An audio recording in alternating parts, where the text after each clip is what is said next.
escape route to cover up the 2029. That is why you bring the anti-constitutional bill. Therefore, I think the minister has to withdraw this bill, sir. This is the minister has to withdraw the bill.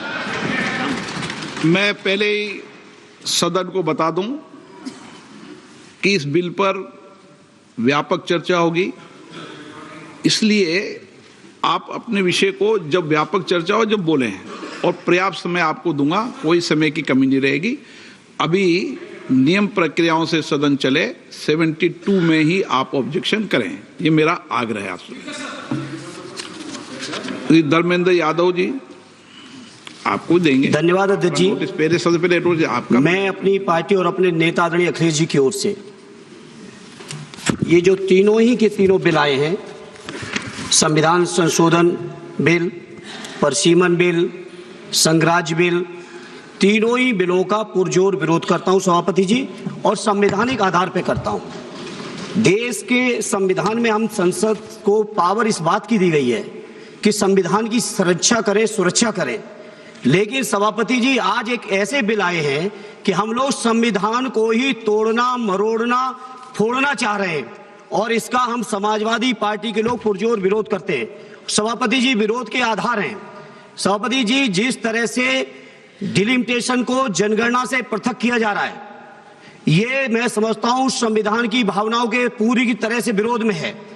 जिस तरह से महिला bill के नाम पर महिला bill की चाशनी, अध्यक्ष जी एक मिनट तो देना पड़ेगा अध्यक्ष जी, नहीं देंगे, दीजिए। ऐसे नहीं, महिला बिल की चाशनी के नाम पर जो हाल कश्मीर का हुआ है, आसाम का हुआ है, वही हाल पूरे देश के करने का जो प्रयास है, हम संपूर्ण विपक्ष की ओर से इसका हम पुरजोर विरोध करेंगे। সংসদে শুরু হয়েছে বিশেষ অধিবেশন, 3 দিনের এই বিশেষ অধিবেশন, যেখানে তিনটি বিল যেখানে পেশ করা হচ্ছে। 33% মহিলা আসন সংরক্ষণ বিল পাস করা হবে এবং সেই সঙ্গে আরো দুটি বিল পেশ করা হচ্ছে। মহিলা সংরক্ষণ বিল ছাড়াও আরো দুটো বিল এবার পেশ করা হবে এই বিশেষ অধিবেশনে। লোকসভার আসন পুনর্বিন্যাস বিল এবং কেন্দ্রশাসিত অঞ্চল আইন সংশোধনী বিল। মৈত্রেয়ীর সঙ্গে কথা বলবো। মৈত্রেয়ী, এই যে লোকসভার আসন পুনর্বিন্যাস বিল, কি থাকছে এই বিলে এবং বিরোধীদের আপত্তির জায়গাটাই বা কোথায়? সবথেকে গুরুত্বপূর্ণ হচ্ছে যে আসন সংরক্ষণ এবং ডিলিমিটেশন সংক্রান্ত বিলটি। তার কারণ হচ্ছে যে সেন্সাসের থেকে আলাদা করে এই ডিলিমিটেশন বিল হচ্ছে এবং এই সেন্সাসের থেকে আলাদা করে দেওয়া হচ্ছে ডিলিমিটেশনকে, এবং সেক্ষেত্রে দাঁড়িয়ে দক্ষিণের রাজ্যগুলির এবং পূর্বের রাজ্যগুলি তাদের যেটা আশঙ্কা যে সরকারের তরফ থেকে এখনো পর্যন্ত যে প্রস্তাব দেওয়া হয়েছে, অর্থাৎ 50% আসন বৃদ্ধি, সেই প্রস্তাব যদি মানা হয় তাহলে রাজ্যগুলির, বিশেষত দক্ষিণ এবং পূর্বের রাজ্যগুলি, তারা বড়সড় ক্ষতির মুখে পড়বেন, কারণ তাদের যে ডমিনেন্স রয়েছে সেটা কমে যাবে। কিন্তু সরকারের তরফ থেকে যেটা প্রস্তাব দেওয়া হয়েছে যে সেন্সাসের থেকে ডিলিমিটেশনকে আলাদা করে দেওয়া, যেভাবে জনসংখ্যার বৃদ্ধি ঘটেছে তার অনুযায়ী অন্ততপক্ষে 50% করে আসন বৃদ্ধি করা।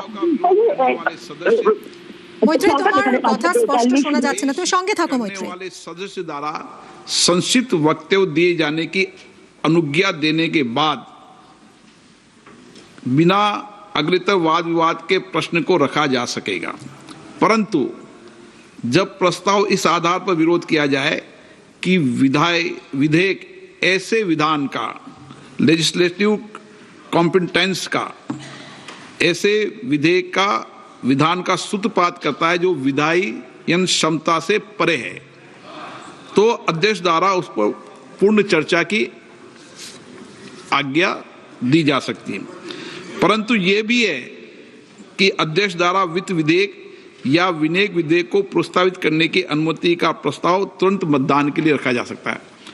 अब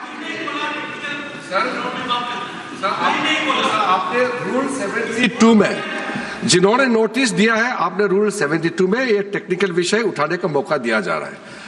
मेरा एक बहुत विनम्रता से एक रिक्वेस्ट है, अभी जैसे हमारा समाजवादी ने कहा कि मुस्लिम महिलाओं का आरक्षण होना चाहिए, ये आज संवैधानिक बात इस तरह का रूल 72 में ना बोले। धर्म के नाम पर यहाँ रिजर्वेशन नहीं हो सकता, संविधान में नहीं है, इस तरह का बात ना करें। শুরু হয়েছে সংসদে বিশেষ অধিবেশন শুরু হয়েছে।